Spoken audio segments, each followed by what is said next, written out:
fewer weight classes, one Yes. organization, 15-round title fights, day of weigh-in, 12-round regional title fights, Yep. and fighting often, not once or twice a year. I have a fight. The first thing they want to do is take a vacation. Right. I used to have fighters would fight, and I'd have to chase them out of the ring the next day because they'd want to come back to work. That's gone. So I would change the mindset.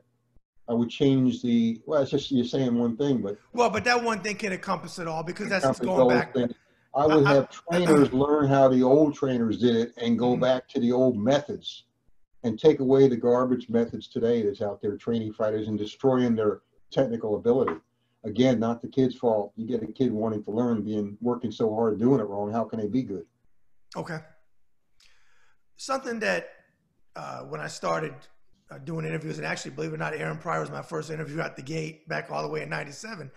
But something I always believed in, it's never come to be pretty much. I know the WBC has something, but and I always ask boxing people this, and you've trained, you've managed, and you promoted, so you got all of that insight.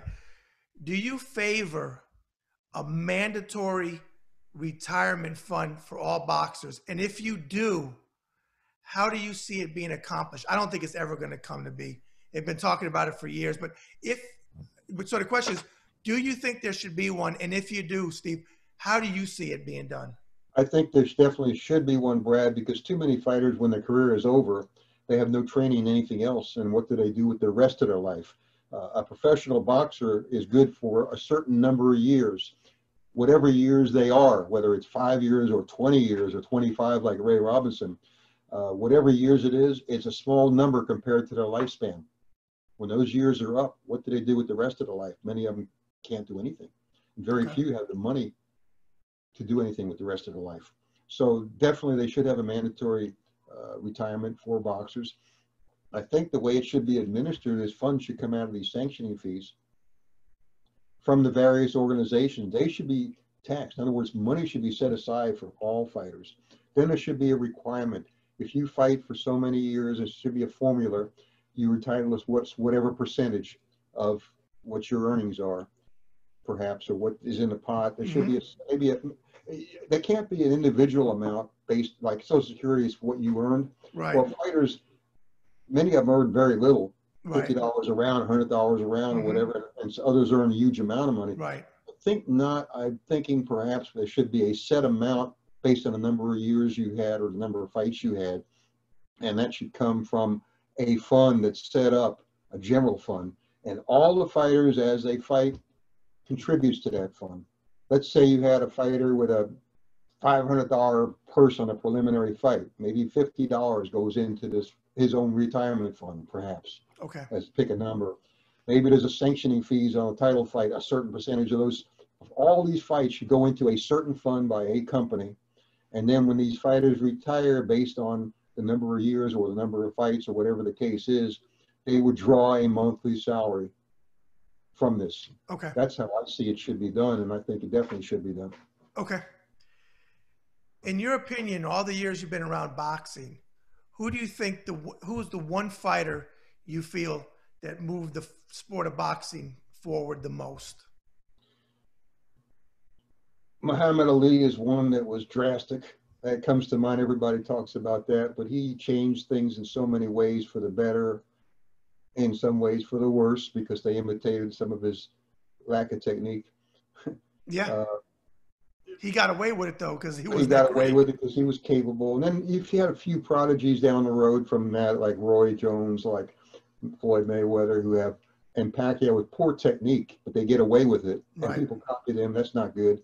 Others with perfect technique, that's the ones to be emulated and copied. So it's hard to say. I mean, go through different stages. Originally, from where it began, it was trained drastically by Jim Corbett, as you know, when they went to the first heavyweight champion with gloves, took that era. And the next big change was Jack Dempsey with his $1 Million Gates.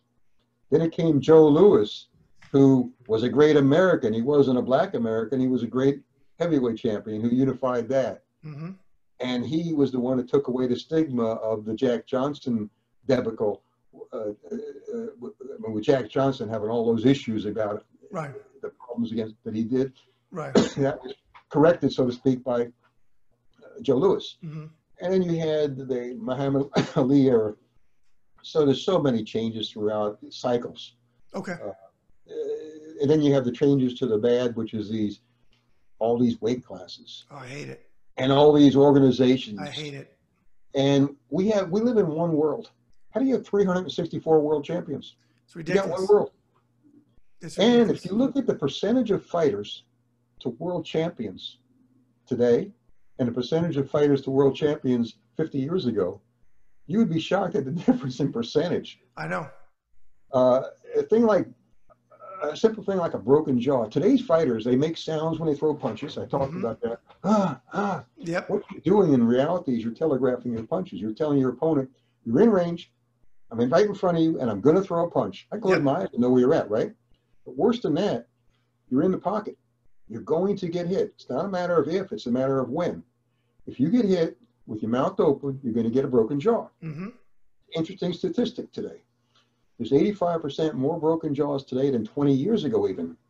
That's not apples to apples. That's broken jaws to broken jaws, which means the percentage is astronomical.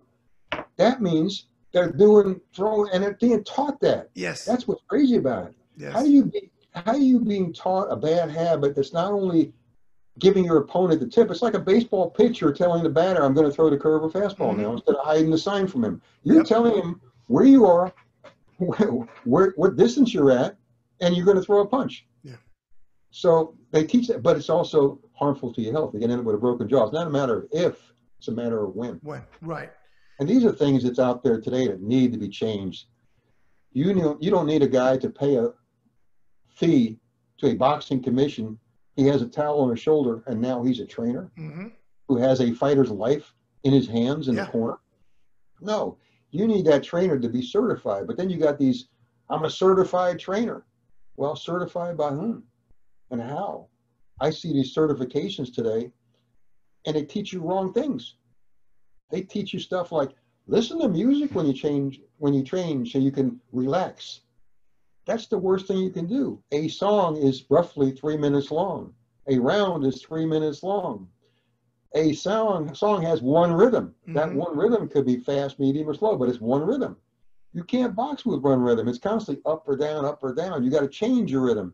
So if you train every day in a gym to music, and then you go in the fight, how are you going to change your rhythm? You didn't train that way. And I could spot somebody in 45 seconds of the first round and tell you he listens to music when he fights and he doesn't. That's how. And I know you don't allow music in your gym. Right. You can't. I heard you talking about that.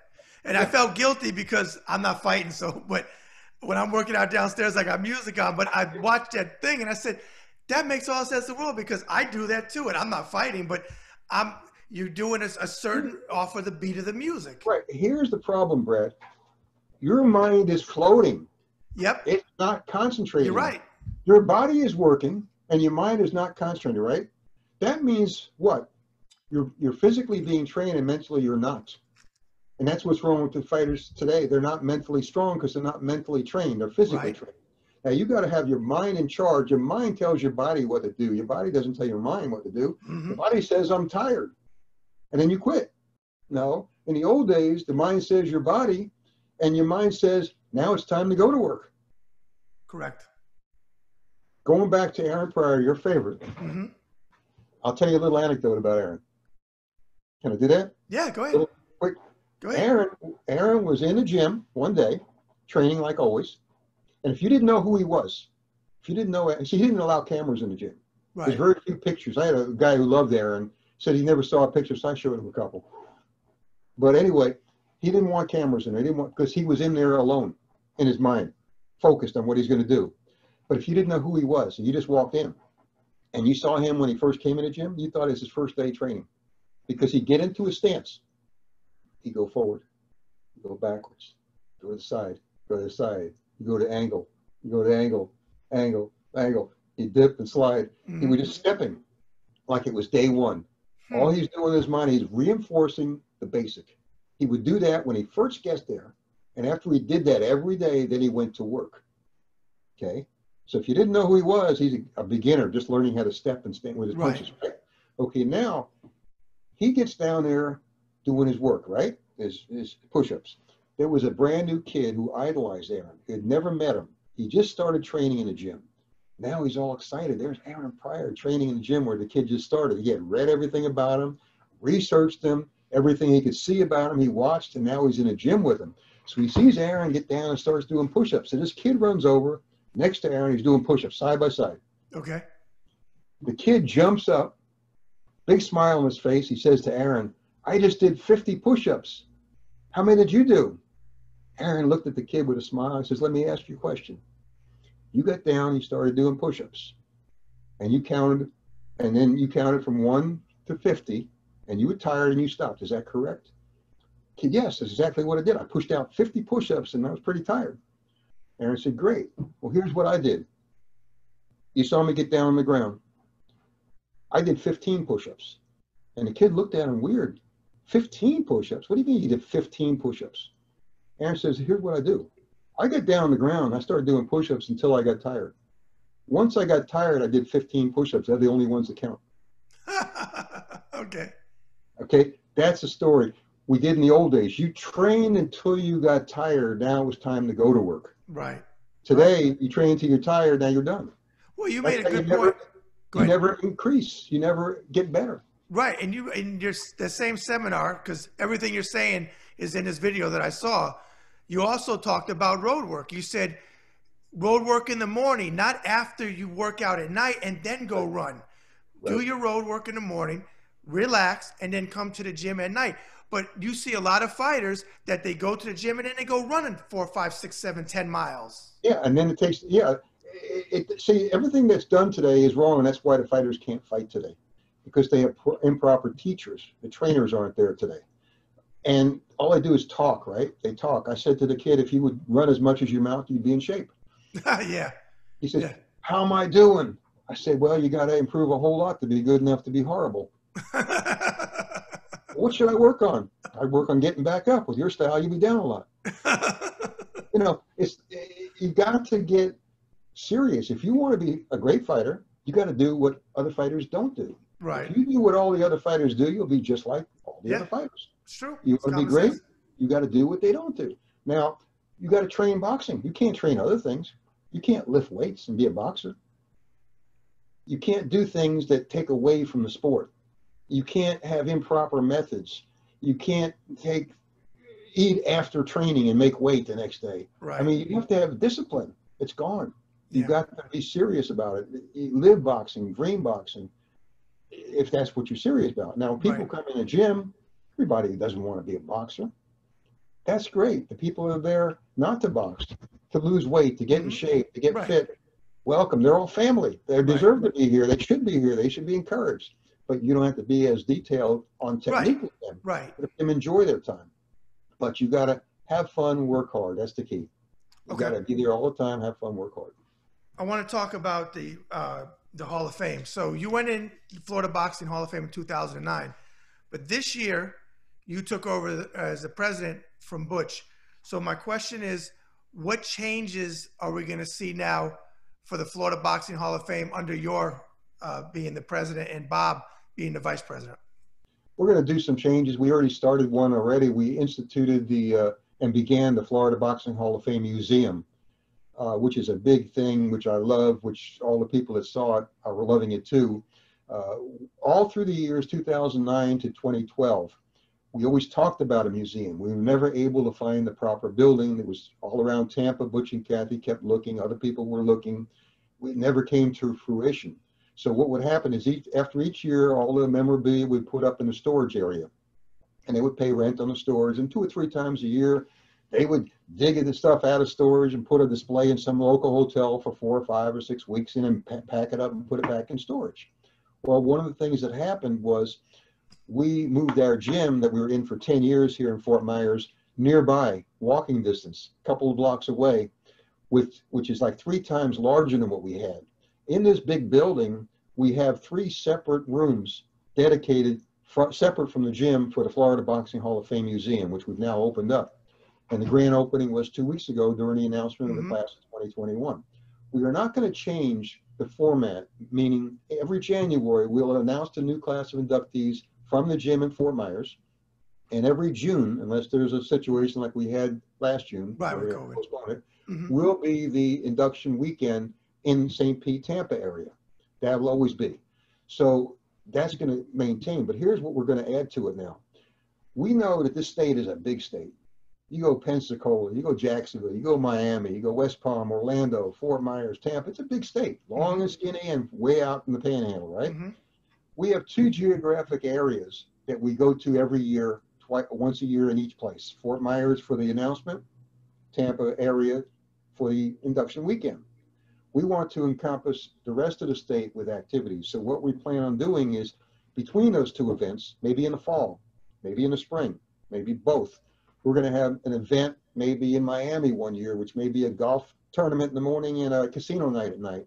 Okay. Maybe we'll go to Orlando and do a 5K race in the morning and something at night.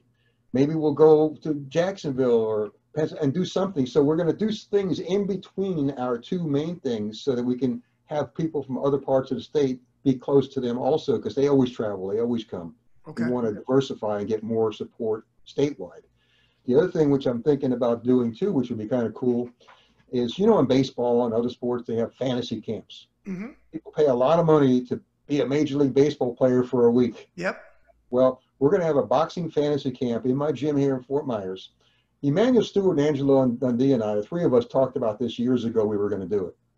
But then things happened. We didn't. And Angelo passed and Emmanuel passed. Yeah. And I resurrected this idea with Bob Alexander just a few months ago when we were talking. We're going to have a fantasy camp for boxing where they can come to the gym here in Fort Myers. They can be trained by Hall of Fame trainers and professional world champion boxers that will be there. Road work in the morning, the gym work, and then at the end of the day, on Friday night, we'll have little celebrity boxing where they can spar. Okay. Against other members with professional fighters, former fighters as the referee and corner people. Okay.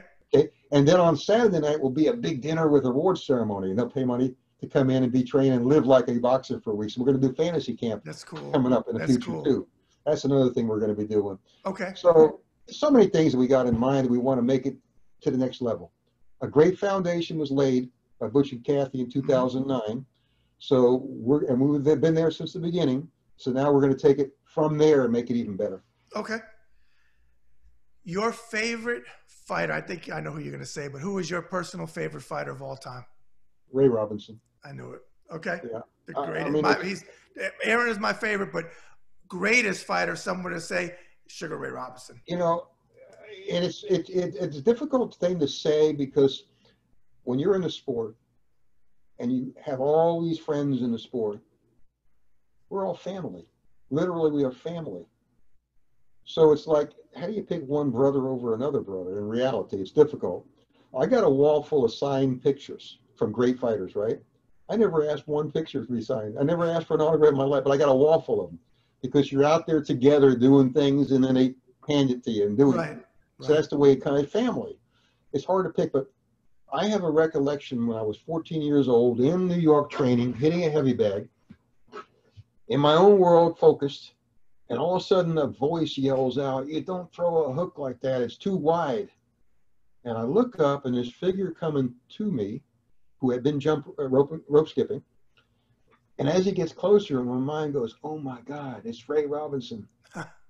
I'm in a gym, and it was like 1960, and he retired in 65. It was 5 years before he retired, way at the end. Yep. And he walks over to me, and he taught me how to shorten that left hook up when I'm 14. That's the same left hook to this day that I teach the kids in the gym. And I never forgot that because of there. And it was just a feeling that was just unbelievable to me at the time as a 14-year-old kid being shown something from him. That's amazing. And I've been watching him at that point. I already been watching him since 1955 or so, when I was like 9 years old. I'm watching him on TV. And now 5 years later, I'm in a gym and he's showing me how to throw a left hook. That's amazing. And so that's one of the things that go back, But, we had a family reunion a couple of years ago, first week of May, on Fort Myers Beach. We posted this. We found cousins we hadn't seen, never knew we had. We were all going to get together. We saw some of each other for like first time 50 years. I post this. Here's what's comical about it. It was not posted on Facebook more than 5 minutes. Immediately, I get 2 messages, one from Pinklin Thomas, one from Mark Lanton. And it was just one sentence from both of them, the same. At the same time, they probably came, they were not together, they were separate, I found out. The words said, "We're family, we're coming." That was, they both texted me this, right? Then I told my wife, I said, we got to change it to family and friends reunion. So we changed it. I had Michael Corleone, a fighter I worked with 25 years from New York. Yep. He flew in. I had Bernard Harris come down from Detroit. I had people from all over that came to, because we're family. Right. And that's what boxing is, as you know. Yep, it sure is. And that's, so, yeah.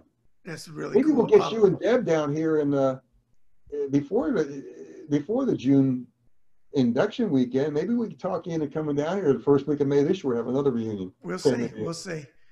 Favorite fight of all time? I know that's a hard one. Very, very difficult. You want to know a known fight or an unknown fight? Oh, I don't care. Your personal favorite. My goodness.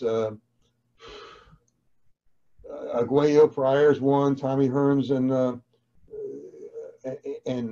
Ray Leonard first. Graciano and Zale. Tony Zale. Yeah. Those series, Mickey Ward and Gaddy. Yeah. Those series. I was involved with Ezra Sellers and Carl Thompson, which was ranked as the top 50 fights in European history. Yep. In 2001, I was involved with 3 of the top 5 fights picked by Ring Magazine. I was an advisor to Julian Ledelow and the one that from California that was a fight of the year back then. He died in a motorcycle accident. His name escapes me.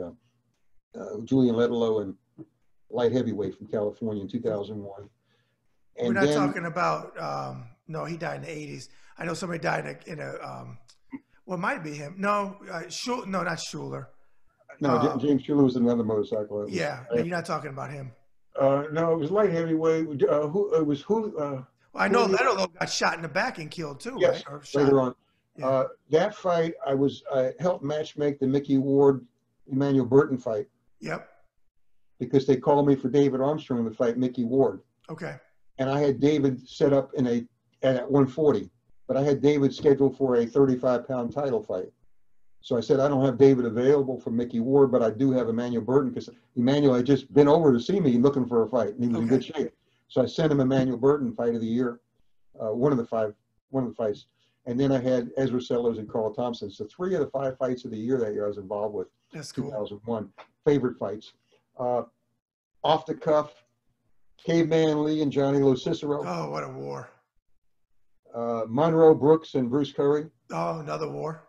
See, some of these lesser known greats. Well, and Caveman Lee off of that fight got the title shot and got destroyed in 1 round by Hagler. Exactly right. So there's just so many great fights. It's just, I mean, we love the sport then. They're all great back in those days. Emil Griffith, a lot of his fights. The original Davey Moore, Springfield Rifle. Yep. Many great fights with him. You go back, Carlos Ortiz and Dulio Loy, if you remember that. The series with Esteban de Jesus and Roberto Duran. Great ones too. And Duran and Leonard won. Yeah. Great fight.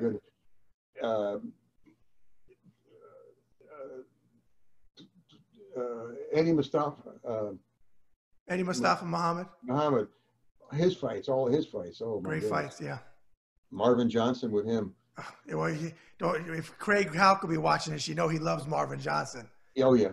That's his man from Indianapolis. Well, Marvin was a great fighter. Great fighter. Light heavyweight division during that. One of my favorites, never won a title. Fought for it. You know who this is? Fought for the title 5 times. Was in the fight of the year. Yaqui Lopez. I interviewed him. I found Yaqui for my book years ago when no one could find him. They were like, where is Yaqui Lopez? Yeah. His niece, of all people, was doing a school report. And I was doing interviews. This is 2000. And she hit me up and she said, because I interviewed Murray Sutherland and I talked about Yaqui Lopez. She said, he's my uncle. Would you like to interview him? I said, are you kidding me? I've been trying to find him. She said, I'll get you in touch. Did an interview. I still talk to Yaki periodically. In fact, last time I heard from him, he contacted me because he wanted to go to Matthew Saad Muhammad's funeral, and I got him in touch with Jeff Brophy up at the hall to get, give him the information. All right, what I want to do. Let me say one other fight. I was there in person. One of my favorite fights of all. Jesus Pimentel, great fighter that past his prime, fought Ruben Olivares for the title and lost in 13. But Jesus Pimentel in his prime was phenomenal. Okay. In San Antonio, Texas, Mehmed Ben Ali from Spain, top fighter in the world. They had a war. It was refereed by Archie Moore. No kidding. I was there in person, and it was one of the greatest fights ever, and I was live for that one. That rings a bell way back. Wow. I was in the service still.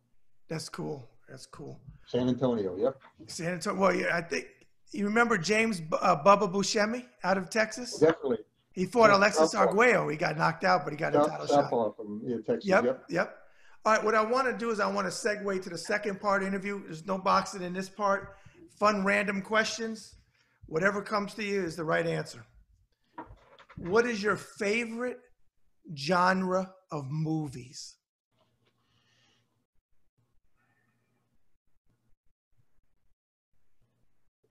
It would have to be either comedy or a sports movie.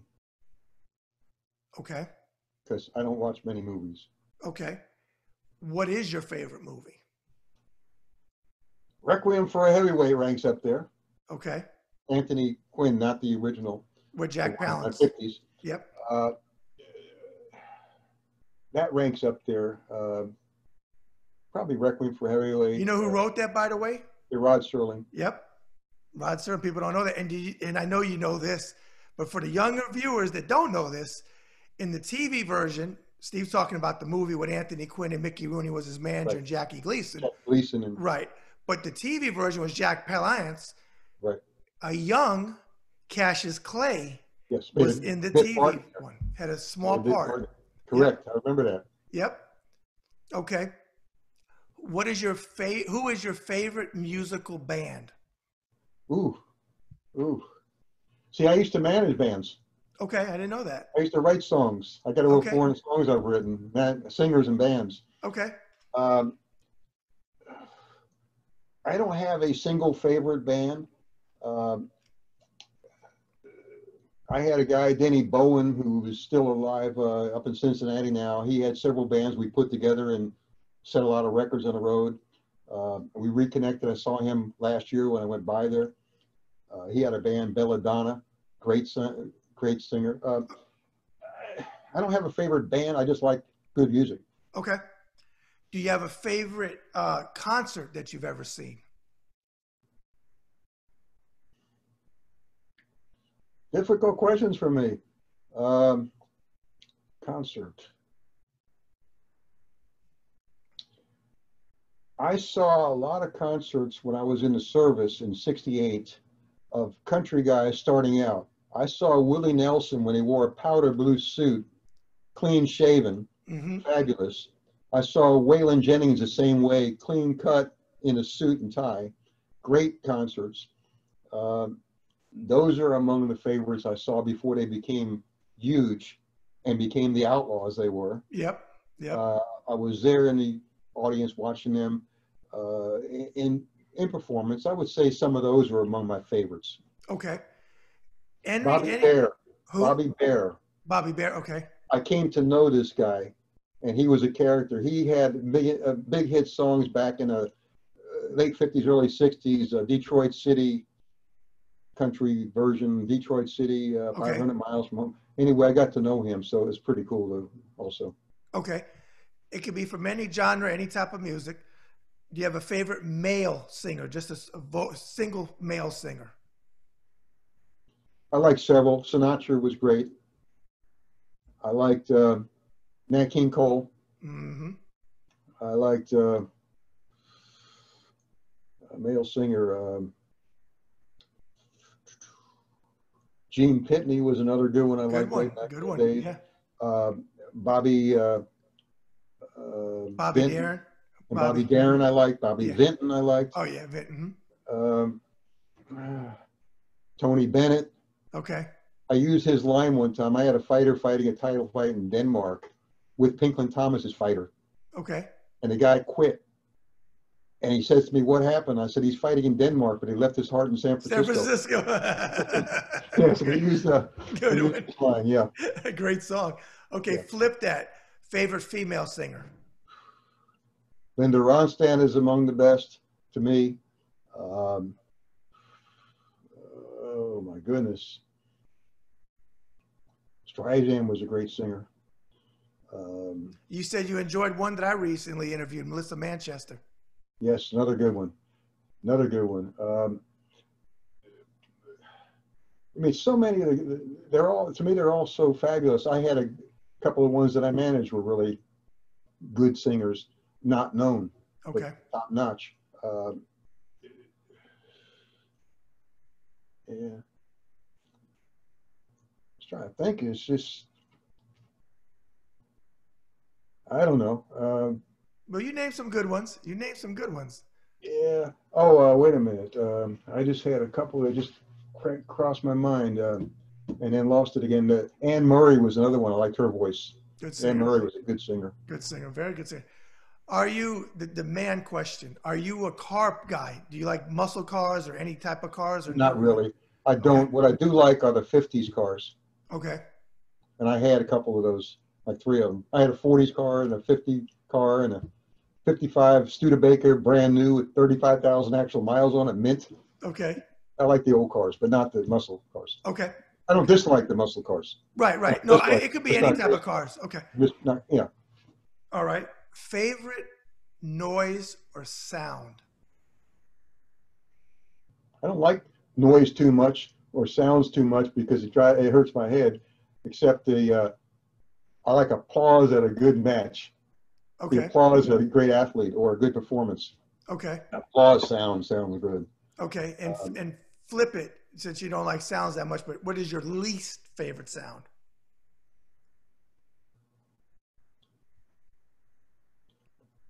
I don't like firecracker sounds, explosions. Okay. I don't like explosions. I heard too many explosions years back. Okay. Explosions I don't like much. Okay. Screeching sounds. I don't like a baby screeching it real loud from the lungs. The screeching sound I don't like. Otherwise it's okay. Okay. Okay. Favorite food?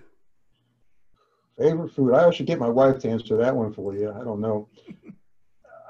I like pizza. I like hot dogs as long as it's Nathan's or one of the good brands. Nathan's is the bomb. Is People it- don't remember Nathan's.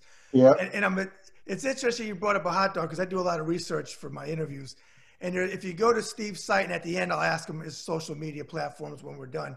But there's an interview that he did up at the Hall of Fame, I think in 2014, with Al Bernstein. And it's cool because they go back. I'll tell you a little piece of the story because it'll make you want to watch it. Al almost didn't get married. I'm friends with Al Bernstein as well, interviewed him several times and been with him in person. Steve got him almost in a little bit of trouble with his mother-in-law because he was taking pictures with ring card girls. I'm going to leave that for you to go on Steve's website and see the interview. But I mentioned that thing because at the end, Steve was holding the whole time in the opposite hand a hot dog. He said, Yeah. You were talking, or sausage or something, right? Yeah, it was kind of weird because I didn't expect Al to be there and he didn't expect me to be there. I'm sitting there with my wife eating a hot dog, and all of a sudden I look up and we caught eyes. He's walking there. He was supposed to be in New York City doing commentary for TV, but he took a delay to come to the Cooperstown. Canastota. Canastota, right. And we caught eyes. So as soon as we caught eyes, we start walking towards each other. He grabs his cameraman and says, "Put the camera up. We're doing an interview." I hide that hot dog doing the interview with them, unprepared, right? And at the end, he grabs, I literally took him from lunch and he grabs my hand. Yeah. And he relayed the story I hadn't heard from him before. It was hilarious. Right. I had Deb watch it. She was laughing. Yeah. If you were to hit the lottery tomorrow, like the big one, 2, 3, 4, 500 million, what's the first thing you'd do? I would take care of people that are hurting, that I know. I would, myself, I would just pay off the bills, do nothing extravagant, and then look to help people and maybe set up a permanent thing for my gym so when I'm gone, it'll be knowing that it'll be there perpetually. Okay. I would just want to put it into people that need it and make sure the program that I've got would continue. Okay. That's the two things I would. Okay. It's very great, good qualities. If you didn't find the success that you've had over the years in boxing, and it didn't work out the way it did, and you had all the successes that you've had, what would you have went into as far as a profession, do you think? Baseball. I Okay. love baseball. I would have followed that dream if I had that opportunity more. Okay. I think. Uh, you know, your lifetime, I don't mean me personally or yours, but I mean a person's lifetime is always dictated on their own mental ability and stability. Life is full of people telling you what you cannot do. Mm-hmm. That's how life is. I don't know why, but I know that's a fact. The key to success in life is to not listen to those people, but instead to listen to your own heart and your own mind. And you have to realize that you can do any single thing you want to do in this life if you really want to do it and you work hard to get it done. So what happens is you have to set a goal for yourself, whatever it is, and you do everything in your power to make that goal come true. If it does come true, you've succeeded in what you like. If it doesn't come true, you'll see an alternate place to diversify, to go to. And you give that time and effort, and you go that route. And what happens is as you grow in life, you keep diversifying and finding your niche, find where it's right for you. But if you never give up on yourself, you'll ultimately find the thing that not only you like and can do, but you'll be successful at it because you didn't give up. As soon as you have that attitude like, yeah, I can't do it, well, then you can't. But if you had an attitude, I can do anything I want to do, all you got to do is search for things that you like and keep working at it until you find something that you can do, and you will do it. Okay. And that's the attitude you have. So, yeah, that's how you have to go through life. And that's why I try to tell people, it's not what I can't do, it's what you can do. Mm-hmm. Because if you say you can't, you won't.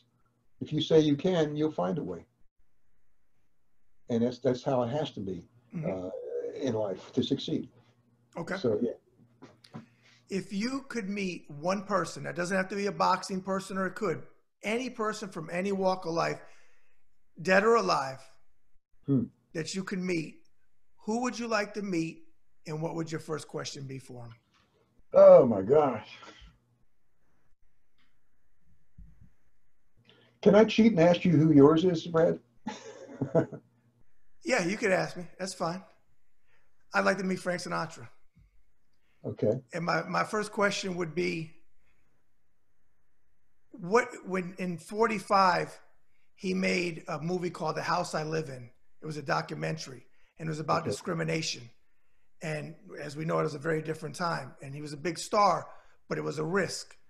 And I would wonder, we know what he did with Sammy, and years later, for racial equality and things that he did. But so early on, he was in that, even 45 is 30 years old. I'd ask him, how were you seen after that within the industry? I know he still went on to have success, but I would be curious how the industry took him making a documentary and putting in his name, which he was the biggest star in the world at that time. How did it affect you in that particular moment? That would be my question. Okay. I have a difficult time with picking a person that I want to go see because I enjoy so many people and so many things. And it's hard for me to pick, I don't know, maybe a Babe Ruth or somebody from that era and ask him how he was able to do what he did. Or maybe someone like a Jackie Robinson, and how did you survive with all of the problems against you Mm-hmm. and the people that told you you can't do it, going back to that thing I talked about earlier. How did you do something that everyone said couldn't be done? Right. Something like that, perhaps. It's just Okay. hard because I have so much love for history and there's too many people. And I'm not good at asking questions too much. I'm rather good at giving praise for people. Mm-hmm. because that's what it's all about Right. in the end result, right? Absolutely. So, yeah, I don't ask for things, I want to give. Okay. With everything that we talked about in the interview today, Steve, if you had to sum yourself up as a human being in a few words, what would you say? Say that again, have to some, Okay. If you had to sum yourself up oh, as a human being in a few words, what would you say? probably someone that tries to make the world a better place, so when I'm gone, you're not gone, you're still remembered. Okay. As long as you do good for people, make things better, leave no ill will behind, then you've been successful. Okay. And you gave maybe people a blueprint to follow to make everything better for everybody, Okay. perhaps. Last question of the interview. If you have one, what is the saying you live your life by? You can do anything you want to do if you set your mind to it. That's probably the main one. You can do anything you want to do in this Okay. life if you set your mind to it. That's interesting. Kenny Norton, God rest his soul, was a buddy of mine. And he would call me from time to time in that raspy voice. And he'd say, "What are you doing, Squid?" Because, I was in the Navy and he was a jarhead. He was Right. in the Marines. And we actually went, we were both in intelligence. We went to the same years apart, of course, NTTC Corey Station, which is in Pensacola. And he'd call me and he had something very similar. He said, and I think he talked about in his book, Going the Distance, what the mind what the mind can conceive, was it And can achieve. what the mind can conceive and believe, it can achieve. Right. That's And, what he and used to basically say, yeah. what you were saying, and Kenny would say that too. Yeah. Okay. We go back together. In 1965, when I won the USAFI in London, Kenny took a silver medal in the same tournament. He was knocked out in 2 rounds by the Army fighter named Billy Watkins. Okay. He was a Marine, as you said. Mm-hmm. Army guy Billy Watkins beat Kenny in London in 65 in the same tournament. Years later, I'm at Canastota at some function with a group of people. Out of the corner of my eye, I see somebody coming towards me, motioning and muttering. I look up, it's Ken Norton. I go, "What's up with you?" He's coming closer to me and he's pointing at me. He says, "I spent all these years trying to forget about that Billy Watkins character. I see you and I remember it was like yesterday." And he gives me a big hug and we took some pictures together. That was Kenny. God bless him. I miss him. I miss him. Yeah, I know what you're saying. Let's close out like this. Let everybody know your websites for your stuff and for the gym and for the Florida Boxing Hall of Fame and any other social media you like the viewers to check out. Okay, we have the website sjcboxing.com. Actually, I've got to update it. I've been negligent on updating my website. SJC Boxing is also on Facebook, which we try to do daily posts. As you know, Brad, birthdays. What I do beside birthdays of mine, I also do death days because I don't want people forgotten at all. So we want to give remembrance, do a little bios and pictures of people who passed, and anniversaries and other tidbits. We have the FloridaBoxingHallOfFame.com, a regular website. We're revamping that right now. We have some things we've done already to it and more to do. We have the Florida Boxing Hall of Fame on Facebook. And we have our, my cell phone is 239-633-2412. We're not on Twitter yet. I don't have time, I guess, to learn it. Primarily Facebook and regular website, web pages. And we have a YouTube channel for the Florida Boxing Hall of Fame. Florida Boxing Hall of Fame 1 is the YouTube channel, and we have a YouTube channel for the SJC Boxing YouTube channel also, with several videos uploaded to both. Okay. And for people that want to check out the gym, that might want to work out at your gym, give them the address. Address is now 4220 Cleveland Avenue, Fort Myers, Florida, 33901. It's a big building. We have our gym Monday through Friday from 6 p.m. to 8 p.m. We train at night because fighters fight at night. You don't train in the daytime. We train in the heat because fighters fight in heat. And that's the way it should be. Everybody is welcome. Not everyone that walks in a gym is a fighter or wants to be a fighter, but everybody is family who walks in there. I just found out, actually yesterday at the gym, I told my wife when I got home, there was a kid that asked us to help weigh him yesterday. He was 204 last night. He said 3 months ago when he came in the gym, he was 285. Wow. And That's this a lot of kid weight. came in the gym, he bought SJC t-shirts, and he bought a tag for a glove tag for his keys. And he's coming every day and he's working and learning. Good. He's so proud. So this guy isn't gonna fight. But when you see that, Mm-hmm. that's good. That is You good. know, they come in, they ask advice. If they follow your advice, then that's good. Yeah. If they don't, fine. You're welcome to do what you want to do then. And I want the viewers to know, Steve and I haven't seen him since 2001. I met him in June 2001 at International Boxing Hall of Fame in Canton, New York. And I met him with another guy that we know named Lee Groves. If you know boxing, you know Lee. Lee kind of forgot me now. He became a big shot, even though I'm the one that told him, Lee, you got to change your wardrobe because you can't wear what you wear all the time when you're doing these things in CompuBox. He said, you know, you're right, Brad. But I interviewed him for my book all those years ago. I was the first one to interview him. And anybody who knows Lee from the Hall of Fame, he walks around with this book that's like 100 pounds, I swear. And he gets people to sign off like where they are in the book. And that's when I met Steve. Now I'm going to meet him again this June when I get inducted into the Florida Boxing Hall of Fame, which is an honor of a lifetime. I'm bringing Deb as well. But he's the same guy, the same friendly guy, the same stories, the same one-liners. he's a throwback. He's the same guy that I met all those years ago. He's always been approachable. I know people that know him. And he's one of those guys that I admire because he loves boxing. He calls it like he sees it. It's not always popular, which is something I do too. It's not always popular, but that's okay. It's your truth. I happen to agree with you, but he's not going to change the way he thinks because you want to be a trainer and throw a towel over your shoulder when he knows better. And if you listen to him, you can learn. Now, Brad, you talk about Craig Houck, right? One of your buddies. Yep. Did you hear the story about when Craig came here? Actually, when he came to in November to the Hall of Fame induction in Tampa, we had, or St. Pete. Okay. Did you hear the story there? No, go ahead. Okay, Craig walks in. We hadn't seen each other since 1996. Wow. Okay. When he fought Camacho? Yes, in New York, Madison Square Garden, July 11th. That happened to be my 50th birthday. Mm. Okay, now here's what happened. Craig walks in. I walk up to him. I said, my goodness. He said, well, I said, you don't look much different. Last time we saw each other was 1996. This was 2021, or 2020 then, right? November. Right. And the story was this. I had a kid named Feliciano Correa, fighting Arturo Gatti on the undercard of Riddick Bowe, Andrew Galata that night, Madison Square Gardens. I'm there for that.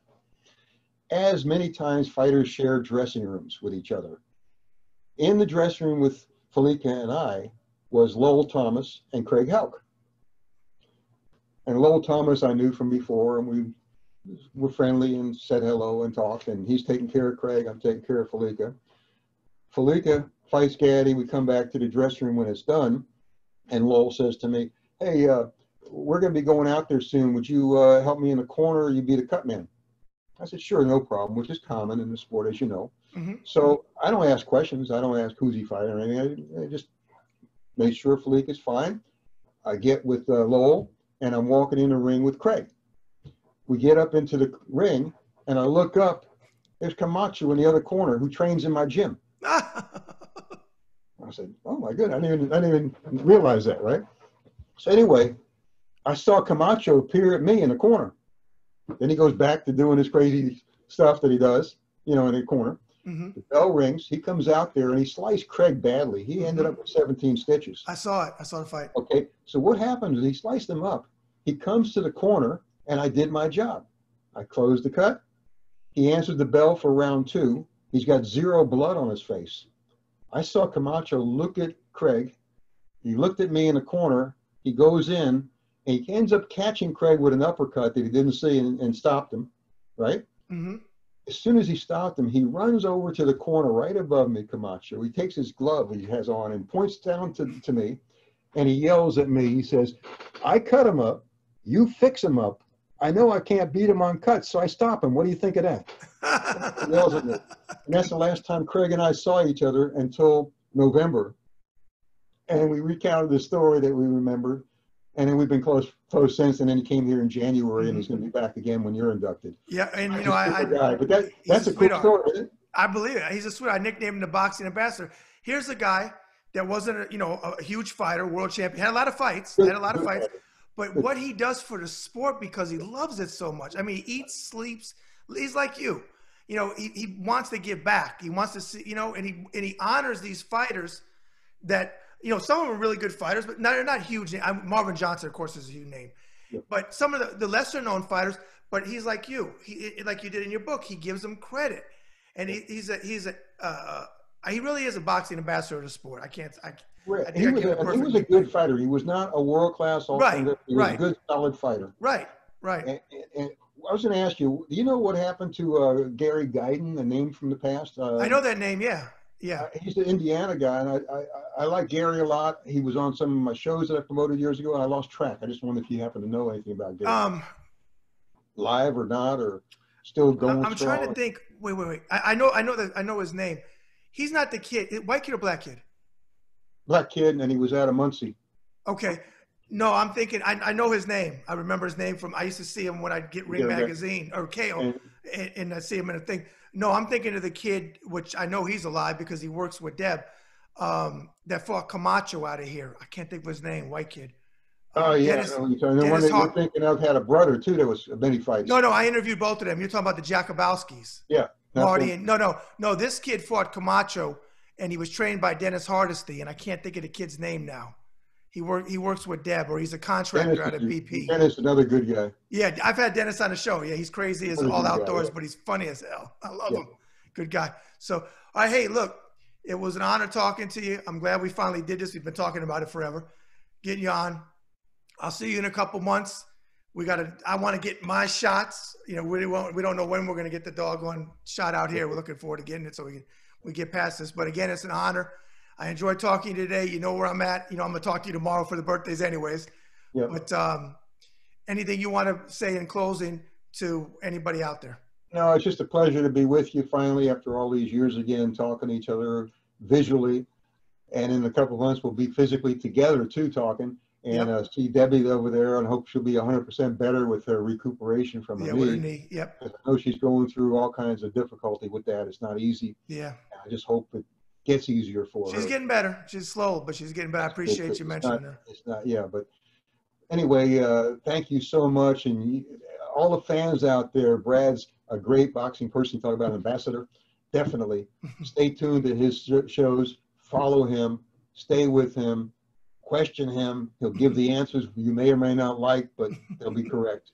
There you go. I agree with most all of them. So thank you so much. It's a pleasure always. All right. Take care, Steve. Thank you. Take care. Bye-bye. Bye-bye.